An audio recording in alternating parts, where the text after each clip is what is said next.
Good afternoon. This is Barbara, the East Coast Dragon Lady. I guess I should say I'm back. It's been a week since I've posted. I decided very suddenly to take a week of social media detox, is what I called it. So I'm back today and I'm going to share some things with you. It's been surprised me to take a week away or 7 days away from social media. Um, I just realized how freeing it was. And I think I've decided that I will actually not be as visible. I will post, but maybe not put myself personally out here. But so the things that I've learned. So something triggered me. It probably triggered me a couple of weeks ago, and I hadn't really realized, or actually, I had tried to put it to one side, even though I knew it was a trigger. And by not acknowledging it, it then started to, like a wound does, it started to fester until it became physical symptoms, and I was experiencing stomach pains. It wasn't even stomach ache, stomach pains. I mean, intense, sharp, stabbing pains, almost to the point that I thought, should I go to the emergency room? Was I having a heart attack? And I never think like that. I just couldn't put my finger on what was causing it. I was thinking it was physical. And then, of course, what happens when you keep ignoring these things was I became physically unwell. And then I realized I was not getting any of my messages. The dragons had gone quiet.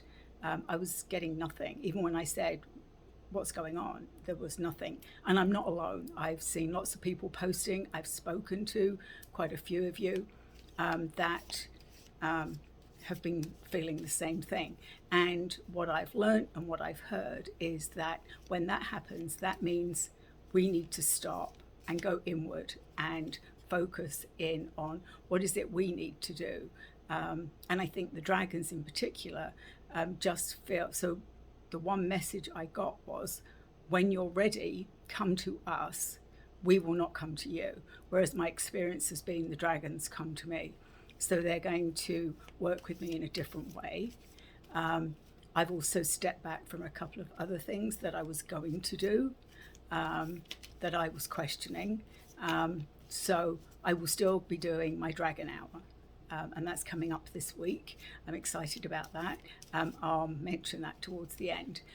So I've been working a lot with the divine feminine energy. I've been doing this all for myself, which again is different when you're doing this to put out for everybody. And I've actually been doing, and I often tell people, and I hear people say that they do a write down what they're grateful for. So a list of things I'm grateful for, which I've actually started. And of course, the more you do it, the more things that you realize you're thankful for each day. So that's really helping with my healing. But I think what I want to say to people is that we often forget when we question somebody, or if we don't know that person, the way we speak to them, because it was words that hurt me. It was somebody questioning something, which set off a whole spiral of doubts, questioning self-doubt, all of that stuff, whereas I had been very confident in this path I'm on.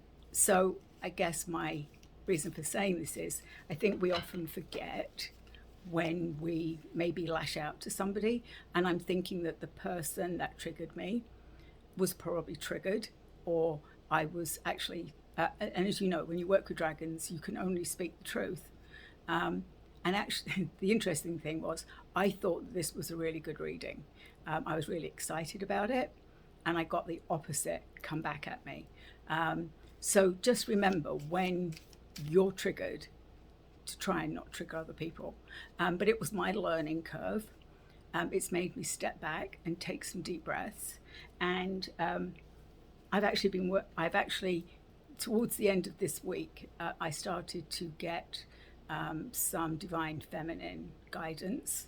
And yesterday, I actually brought in the energy of Isis, the goddess Isis, and that was amazing.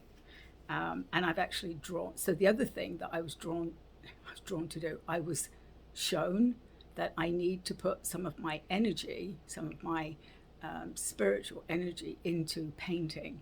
Now, I've always been sort of, I'm a self-taught sort of landscape, flowers, ponds, that sort of stuff, very self-critical. But that's the sort of painting I've done. I've not really done abstract or just put something down. So I've been showing some of them. There's actually one behind me over here, which was my first one, which was, again, Egypt. This is the Egyptian gold. And I've posted a few towards the end of the week. And I actually painted in acrylic the headdress that I was given. I actually was embodying that energy of the goddess energy, and they put this beautiful crown on my head with this whole, as you know, Egyptians wore this sort of silver and gold across their shoulders with lots of stones in them. So that was what I was given to give me courage and to actually step into my power and use my voice, which is what I needed to do yesterday, but coming from a place of love. So as everything comes back to love, that is exactly what I needed to do, was to be powerful, but speak from my heart with love.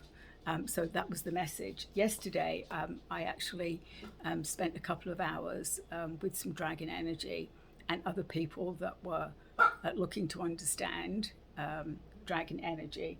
And what came up for me when we did a meditation, the message to go and meet our dragons, was about fear. And I wanted to share that with you because I think it was fear that came up after I was triggered. It was that fear that we all live with. So this is very short. So this is what I heard while we went on a guided journey. We need fear, rising above fear.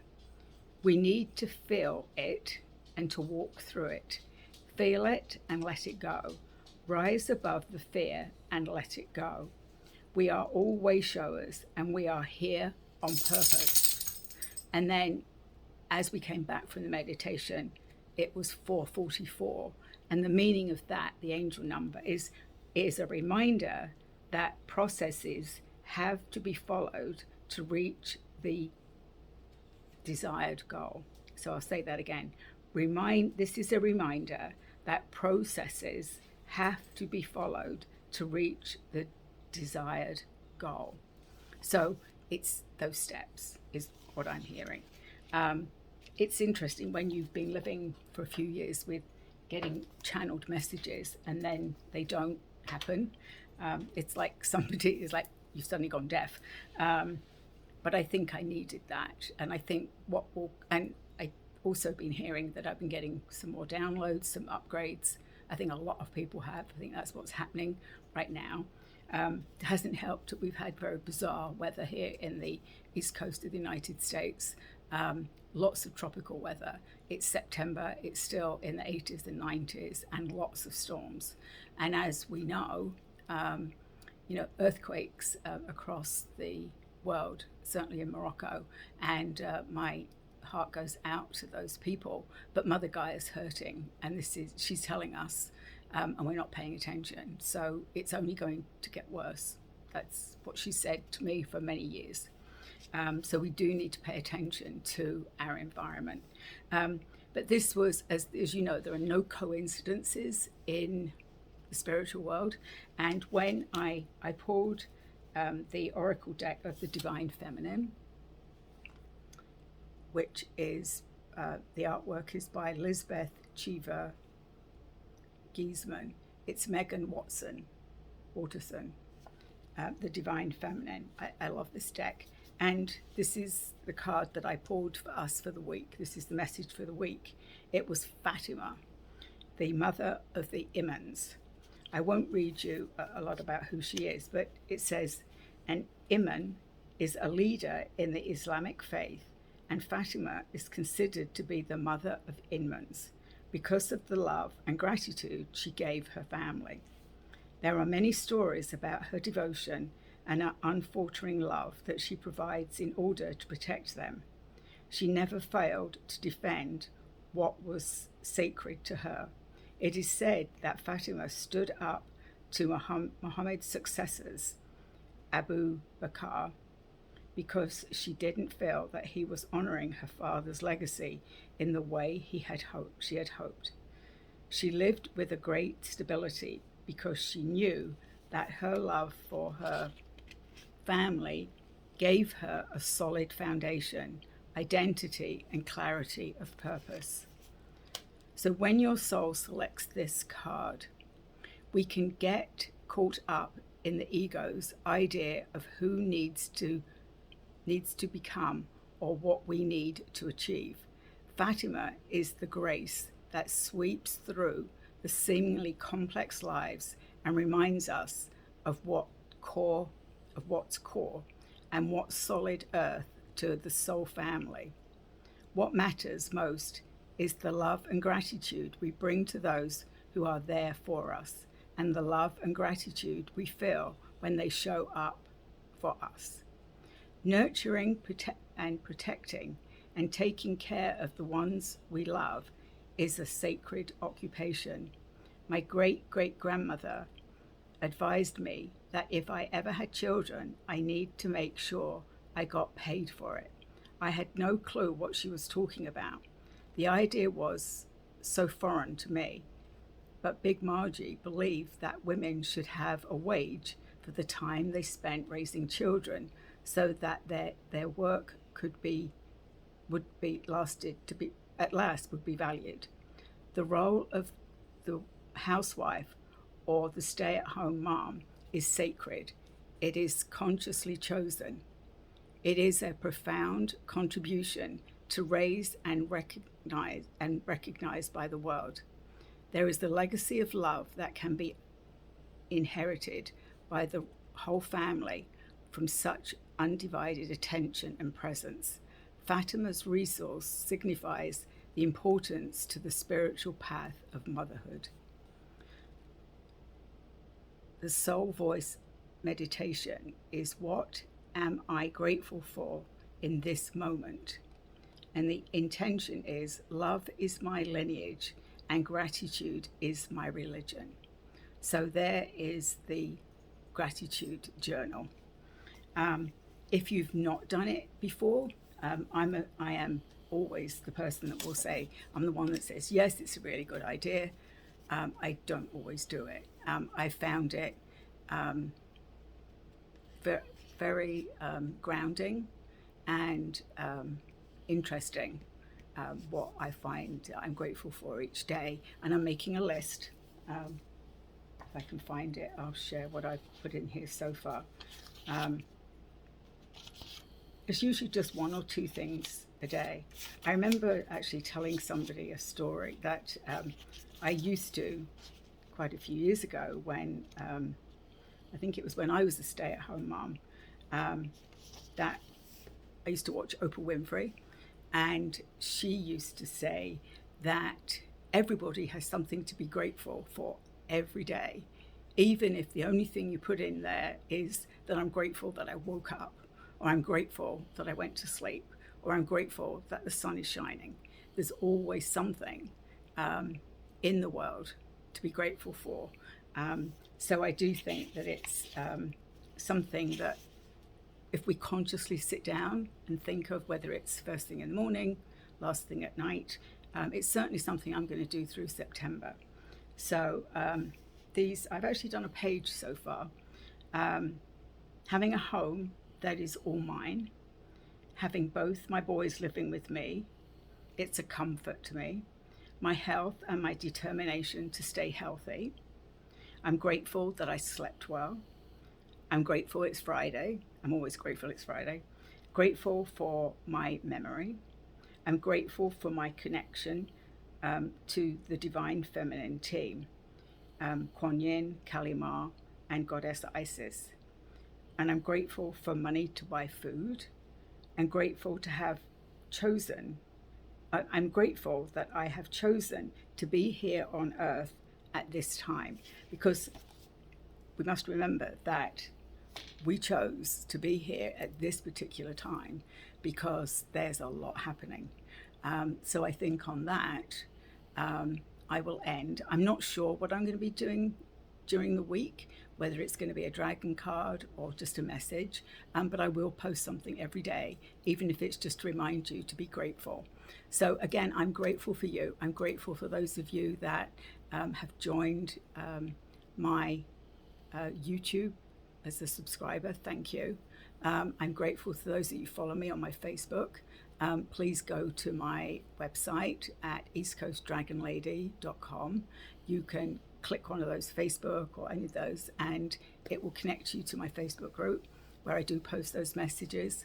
And this Thursday, which is, let me get the date correct, Thursday the 14th of September, we are going to have Alan Krieger come and talk about Pendragon Reiki, which is Dragon Reiki. It's a lineage of, as I believe, I'm learning this as well. So if you're interested in learning about Pendragon Reiki, it will be on Zoom and it will be recorded. Just go to my website and hit that sign up, and I'll get an email and I'll register you. I will send out the link on Wednesday and share the when we've finished. I'm doing monthly Dragon Hour, which is actually an hour and a half. So we've got different topics like about painting, light language. So I'm just going to come and talk about, I think, dragonflies. And then I'm actually taking Dragon Reiki with somebody else, and he is going to be with us in January to talk about that Dragon Reiki. And then I have somebody from, I forgot, Kevin Humphreys, who was my co-host for Dragon Thunder on Sunday, October 8th, which is Dragon Day, at 2 p.m. We'll be doing Dragon Hour, and he's going to be my guest to talk about all things dragons and how he met his dragons, and the wonderful story of how Dragon Thunder came to be and what that's meant to bringing all these humans and dragons together, and we're all learning such new fabulous things. So that will be exciting. But this Thursday, 7 p.m, Pendragon Reiki. If you want just the recording, let me know. I will send it to you. So again, thank you. Thank you for hanging in there. And I will be back. I'll be on my Facebook page on Monday. And I will be back on YouTube next week.